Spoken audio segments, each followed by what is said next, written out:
Je vous propose aujourd'hui une lecture dans le livre de l'Exode au chapitre 32 et nous lisons les 4 premiers versets. Exode chapitre 32 verset 1er. Le peuple, voyant que Moïse tardait à descendre de la montagne, s'assembla autour d'Aaron et lui dit : « Allons, fais-nous un Dieu qui marche devant nous. Car ce Moïse, cet homme qui nous a fait sortir du pays d'Égypte, nous ne savons ce qu'il est devenu. » Aaron leur dit : « ôtez les anneaux d'or qui sont aux oreilles de vos femmes, de vos fils et de vos filles, et apportez-les-moi. » Et tous ôtèrent les anneaux d'or qui étaient à leurs oreilles, et ils les apportèrent à Aaron. Il les reçut de leurs mains, jeta l'or dans un moule et fit un veau en fonte.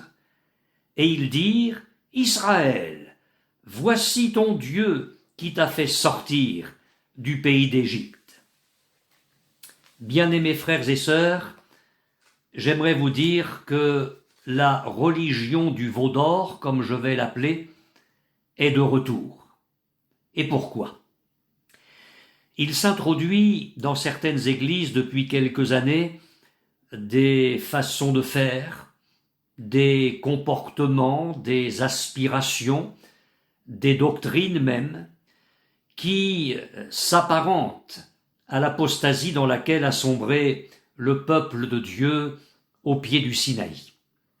Je vous propose de considérer avec moi, à la lumière de la parole de Dieu et avec l'aide du Saint-Esprit, quelques caractéristiques de cette religion du veau d'or. De toute évidence, en premier lieu, c'est la religion de l'impatience. Je lis en effet au verset 21, voyant que Moïse tardait à descendre de la montagne. Nous savons que Moïse était monté sur la montagne à la rencontre de l'Éternel, ainsi que nous le lisons au chapitre 24 de l'Exode et au verset 18. Moïse entra au milieu de la nuée et il monta sur la montagne. Moïse demeura sur la montagne 40 jours et 40 nuits. Dans la parole de Dieu, 40 est le symbole de l'épreuve. Le peuple, malheureusement, n'est pas sorti triomphant, c'est le moins que l'on puisse dire, de cette mise à l'épreuve. Il est évident qu'après ces 40 jours, Moïse allait redescendre de la montagne vers son peuple. Mais le peuple, lui, n'a pas su attendre, et je vais y revenir. En ce qui concerne notre Seigneur Jésus-Christ, nous savons qu'il est monté au ciel, mais qu'il doit aussi en redescendre, et qu'il revient pour chercher les siens, selon qu'il est écrit dans 1 Thessaloniciens chapitre 4 verset 16, le Seigneur lui-même a un signal donné à la voix d'un archange et au son de la trompette de Dieu descendra du ciel. Il est indispensable, mes frères et sœurs, que nous traversions victorieusement l'épreuve de l'attente, que nous soyons patients pour ne pas sombrer comme Israël. Entendons l'Épître aux Hébreux au chapitre 10, les versets 35 à 39. « N'abandonnez pas votre assurance, à laquelle est attachée une grande rémunération, car vous avez besoin de persévérance, afin qu'après avoir accompli la volonté de Dieu, vous obteniez ce qui vous est promis. Encore un peu de temps, celui qui doit venir viendra, et il ne tardera pas. Et mon juste vivra par la foi. Mais s'il se retire, mon âme ne prend pas plaisir en lui. Nous ne sommes pas de ceux qui se retirent pour se perdre, mais de ceux qui ont la foi pour sauver leur âme. Avez-vous remarqué comme le Saint-Esprit insiste sur la nécessité d'être patient lorsqu'il nous parle du retour de Jésus-Christ? Il est écrit dans l'épître de Jacques au chapitre 5, les versets 7 et 8, « Soyez donc patients, frères, jusqu'à l'avènement du Seigneur. Voici, le laboureur attend le précieux fruit de la terre, prenant patience à son égard, jusqu'à ce qu'il ait reçu les pluies de la première et de l'arrière-saison. Vous aussi, soyez patients, affermissez vos cœurs, car l'avènement du Seigneur est proche. » Et encore, dans la seconde épître aux Thessaloniciens, chapitre 3, verset 5, « Que le Seigneur dirige vos cœurs vers l'amour de Dieu et vers l'attente patiente de Christ. » Israël a vu que Moïse tardait à descendre de la montagne, et cette gangrène de l'impatience a été la cause d'une grande apostasie. L'Église de Jésus-Christ n'est pas à l'abri de ce venin qu'est l'impatience. Et ce n'est pas pour rien que Jésus a dit « Quel est donc le serviteur fidèle et prudent que son maître a établi sur ses gens pour leur donner la nourriture au temps convenable. Mais si c'est un méchant serviteur qui dise en lui-même « Mon maître tarde à venir », vous remarquez, c'est la même pensée qui animait Israël des siècles plus tôt. « Mon maître tarde à venir ». S'il se met à battre ses compagnons, s'il mange et boit avec les ivrognes, etc. Vous constatez comme moi les ravages de l'impatience dans la vie de ce serviteur que Jésus qualifie de mauvais. La violence à l'égard de ses compagnons, il les bat, il mange et boit. Alors vous me direz, mais tout le monde doit le faire pour vivre. Je suis d'accord avec vous, mais ce que Jésus ajoute montre toute la corruption qui a gagné ce serviteur.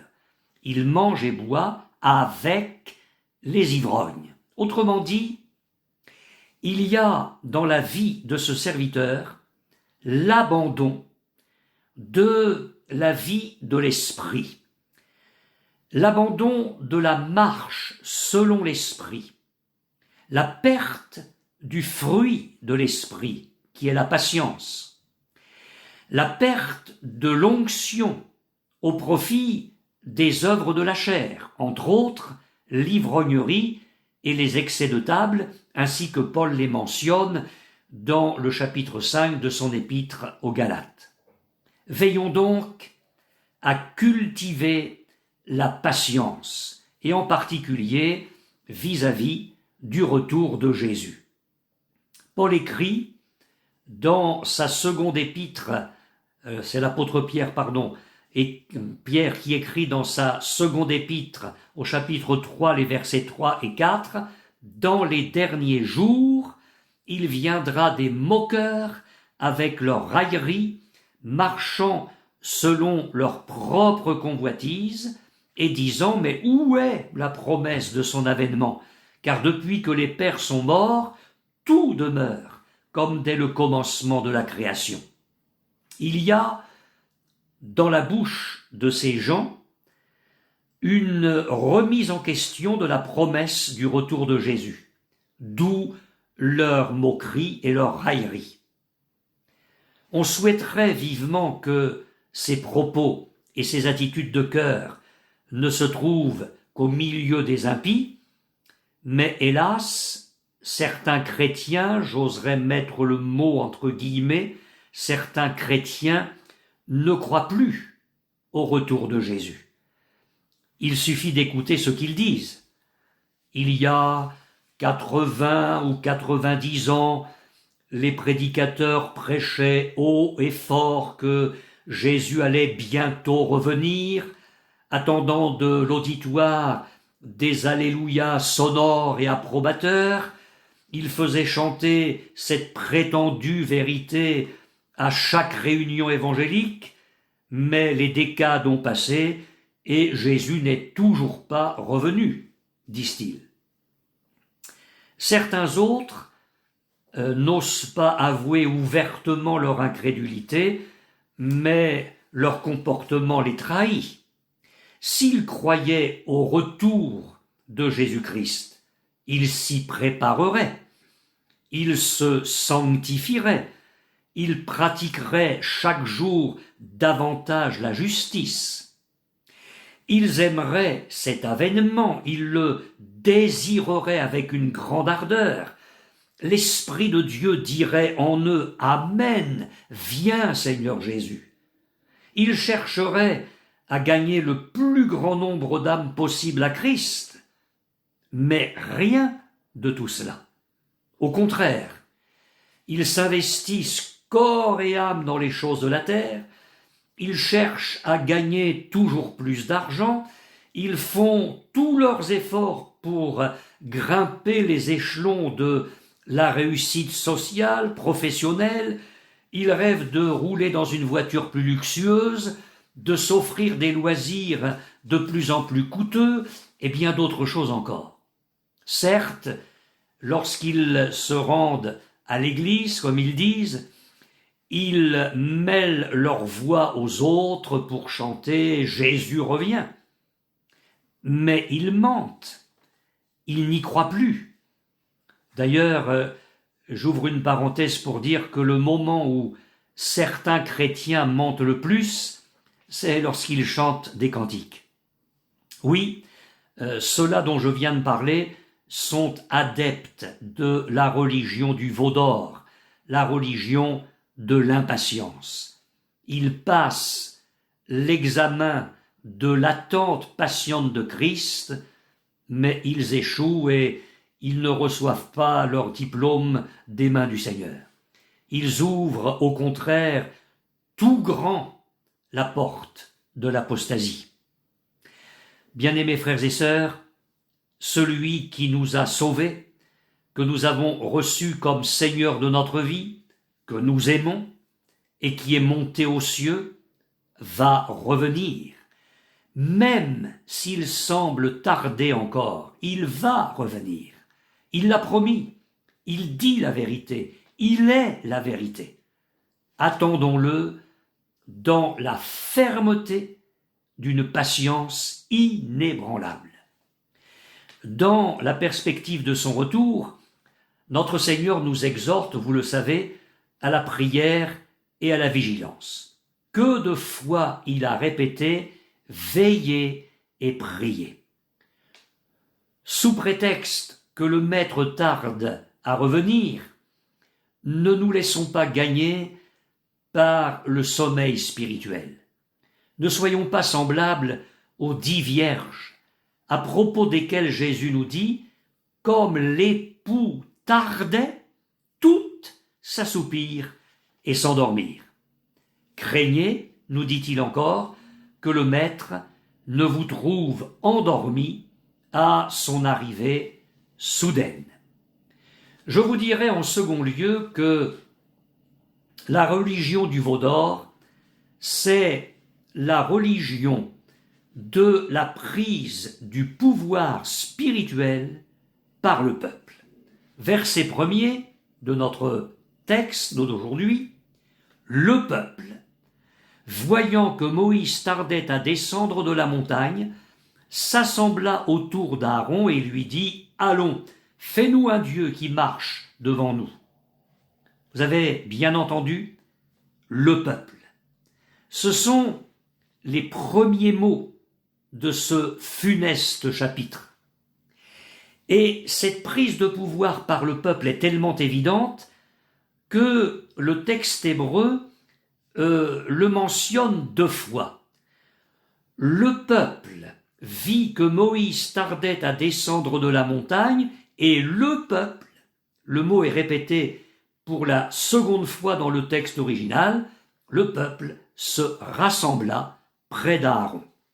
Jusque-là, la conduite et la direction spirituelle du peuple étaient assurées par Moïse et par Aaron. Ils recevaient de l'Éternel toutes les directives dont les enfants d'Israël avaient besoin. D'autre part, lorsque Moïse s'apprêtait à monter sur la montagne, selon l'ordre de l'Éternel, il dit aux anciens, « Voici, Aaron et Hur resteront avec vous, et si quelqu'un a un différend, c'est à eux qu'il s'adressera. » Il est donc clair qu'Aaron et Hur avaient reçu de Moïse la charge de diriger le peuple. Mais un temps nouveau semble se lever. C'est maintenant le peuple qui veut prendre les choses en main pour instituer la religion du veau d'or. Et il le fait sur un ton énergique, déterminé. Allons, fais-nous un Dieu. Lève-toi, dit littéralement le texte hébreu, ou encore debout, comme le traduit la version Tombe. Le peuple tranche. C'est lui qui décide. Le peuple manifeste. Le peuple invente pour sa perte. Et Aaron apparaît étrangement mou dans cette affaire. La tradition rapporte que Hur fut mis à mort pour avoir voulu résister au peuple et qu'après cela, Aaron effrayé céda à la demande des Israélites. Alors ce n'est que le rapport de la tradition, laissons-la de côté, contentons-nous de la parole de Dieu, elle est amplement suffisante pour notre instruction.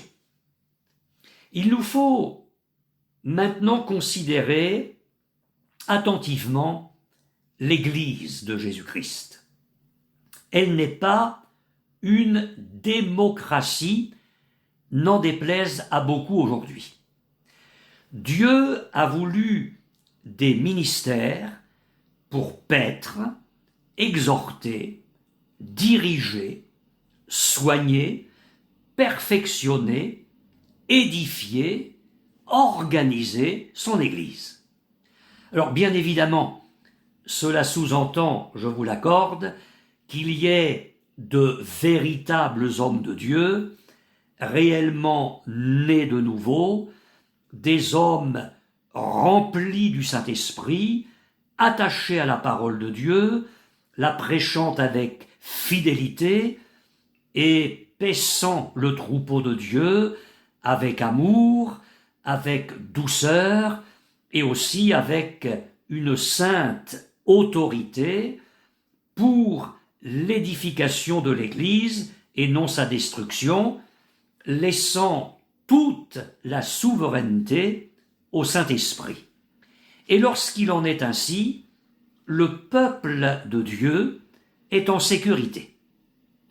Mais lorsqu'il commence à dire aux responsables spirituels « Debout, faites-nous un Dieu », la religion du veau d'or n'est pas loin. Où est donc passée l'autorité, la sainte ascendance d'Aaron sur les enfants d'Israël à ce moment-là? Regardez-le, l'homme devenu craintif, qui abandonne tous ses repères, tous ses appuis divins, et qui va céder au peuple dans le souci de ne pas lui déplaire. En son temps, le prophète Ésaïe disait des principaux de la nation, ces gardiens sont aveugles. Tous autant qu'ils sont sans intelligence. Ils sont des chiens muets, ils ne parviennent pas à aboyer. Ésaïe 56, verset 10. Jérémie a dit quelque chose de semblable de la part de l'Éternel. S'ils avaient assisté à mon conseil, ils auraient dû faire entendre mes paroles à mon peuple et les faire revenir de leur mauvaise voie, de la méchanceté de leurs actions. Jérémie chapitre 23, verset 22. Je voudrais vous dire qu'Aaron aurait dû aboyer. Vous comprenez ce que veut dire l'Éternel. Je reprends ici les mots du prophète Ésaïe. Aaron aurait dû aboyer. Il aurait dû aboyer contre la folie des enfants d'Israël. Il aurait dû aboyer contre leur désir brûlant de l'idolâtrie, contre l'amorce d'une horrible apostasie. Mais non, rien de tout ça. Lorsque plus tard, Moïse va lui demander des comptes, écoutez les paroles du lâche à Aaron. Ils m'ont dit, fais-nous un Dieu. En résumé, le peuple fait connaître sa volonté, il prend les rênes en main, il commande, et le responsable qui, encore une fois j'insiste, aurait dû aboyer, cède aux demandes des idolâtres. Le drame de l'Église de Jésus-Christ aujourd'hui, son apostasie, a la même source. Il y a, d'un côté, un peuple qui a la démangeaison d'adorer un nouveau Dieu, d'embrasser un nouvel évangile, de suivre un nouveau Jésus, et de l'autre côté, des responsables qui, par peur de perdre une fraction de leur auditoire, par crainte de ne plus avoir les rentrées d'argent suffisantes pour faire tourner la maison, passez-moi l'expression, par peur de ne plus paraître dans le coup et d'avoir la désapprobation, pour ne pas dire plus, de la part de leurs collègues, baissent les bras et voient sortir du feu le veau de la nouvelle religion. Les jeunes m'ont dit, ils veulent, alors vous comprenez, je ne veux pas les perdre.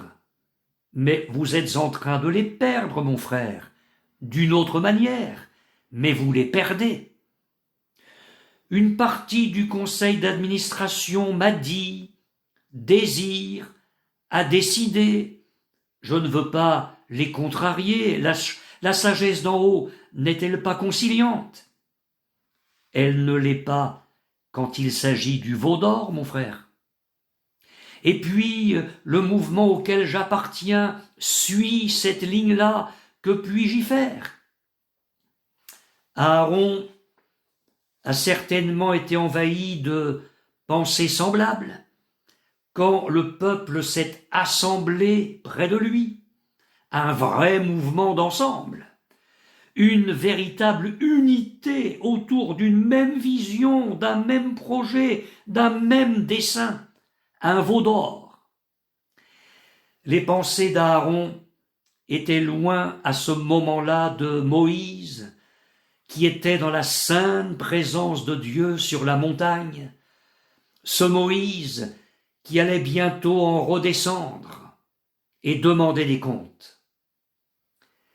Les pensées, les affections du peuple de Dieu et de ses dirigeants devraient être constamment tournées vers le Seigneur Jésus-Christ, qui, monté en haut, dans la gloire du Père, va bientôt revenir et fera rendre à chacun des comptes selon ses œuvres.